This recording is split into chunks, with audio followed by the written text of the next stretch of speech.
Jazz House Kids funding really comes from three main areas.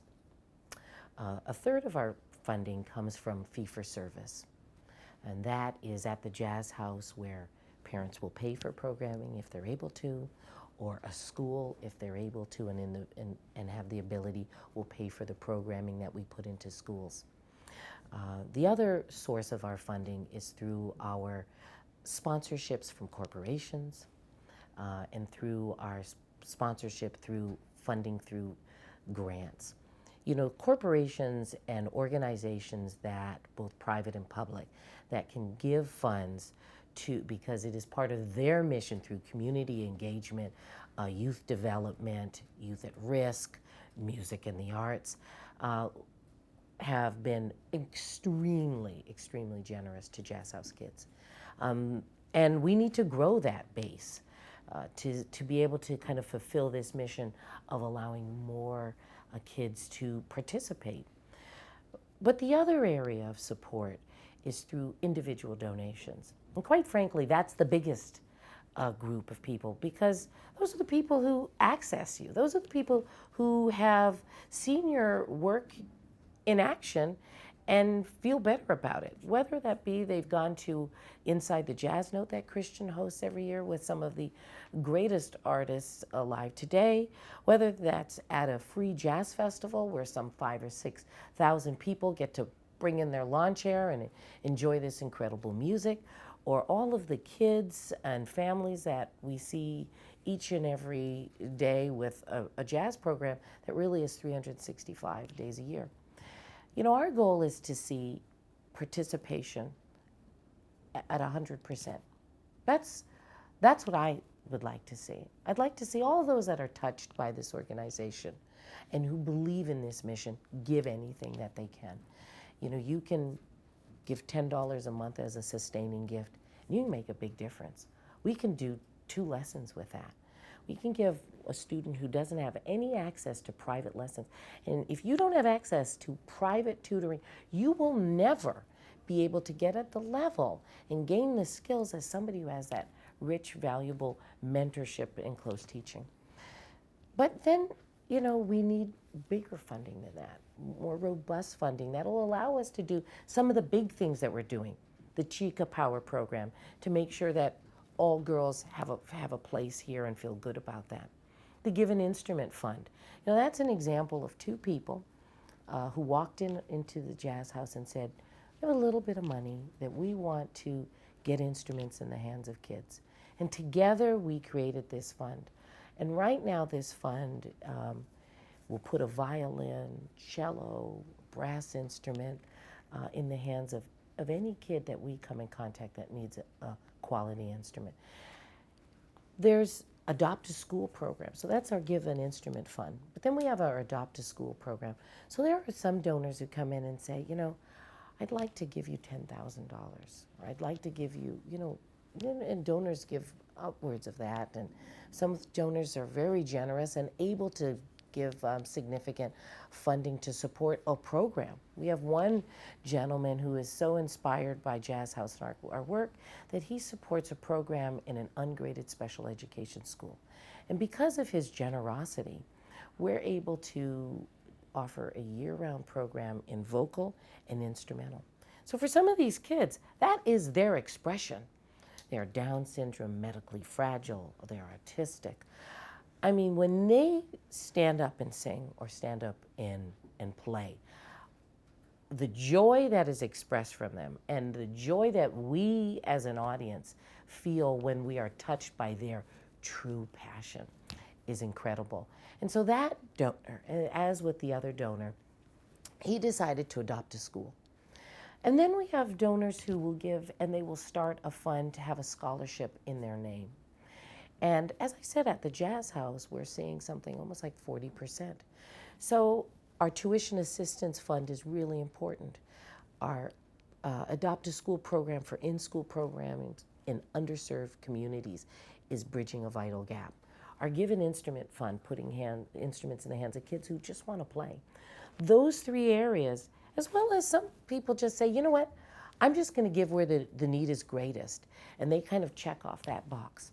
So whether or not you are going to, and one is able to give $10 a month or a small donation of that, or people are able to give 50, 60, $100,000, all of that funding, I'd like to think, and I have heard from our donors, you can see in action. So you can see us in the community through free programming, 75 concerts a year where we are working with Habitat for Humanity, the American Red Cross. You will find us at any number, a benefit for Haiti. You will find us in a hospital, an AIDS facility. You will see us at some organizations, TD Bank and Panasonic, some of our sponsors that will be doing something for them. But you will see your money in action because so much of it goes right down to the bottom line. We're a lean organization and we believe that our job as stewards, our board and our staff, is to see that those funds are used to empower people. And I think that we're hard pressed to feel that Jazz House Kids isn't doing a lot of work in schools, in communities, and with families of need. And so that's any way they can help, I think they will feel enriched by that experience.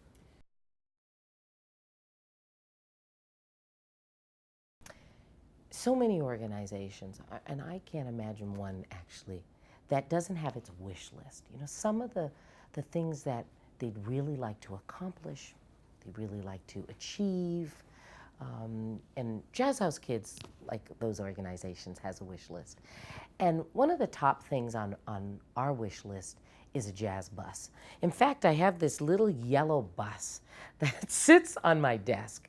And when I opened the Jazz House, we typed in the Jazz House Kids bus. So it sits on my desk as a reminder. Because again, Jazz House Kids is about bridging the gap. And so we're prepared to meet young people and families anywhere they need help.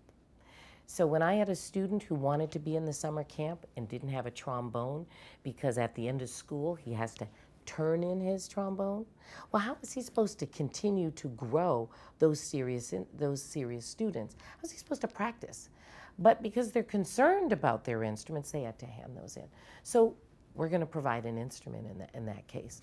Or a family who's struggling, the father had a stroke, the mother is taking care of the family, and the son loves this music. They needed lessons, they needed access. We're there to bridge that gap. We have story after story of families who are in need. But one of the biggest things that you will find when dealing with young people is access to programming. And at the Jazz House, you know, one way you could solve that, if you could in some ways, is you could just have satellites everywhere. That has its own challenges if you could really financially do that. But sure, you could go to various communities and have satellite programming. But what I wanted to create at the Jazz House was a place where all kids came. So it didn't matter if you drove in at an Lexus or if you came on the bus. When you walked in the door, we're all about music.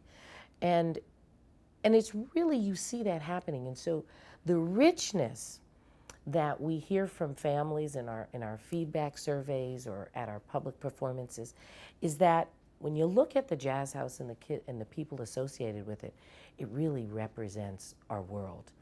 And that doesn't happen unless you bring people together and let them come on the bus and in their luxury cars, on foot or however. So the jazz bus is at the top of my list because there are many kids in pockets of communities who have transportation issues. You know, to take a program and then to feel comfortable to put your son or daughter on the bus at 9 o'clock at night, you know, and they're 10 years old, that's hard for any parent to do. And so one of the things that I hope we will see soon with our donors is that we will be able to have a jazz bus. We'll be able to go into those communities of need and pick them up and drop them off. So when I get that day and I can take that little bus off my table and see it in our parking lot, well, that's going to be special because I've been looking for that for a long time, and there are many kids who want to be a part of this music and this educational experience that they can get at Jazz House Kids.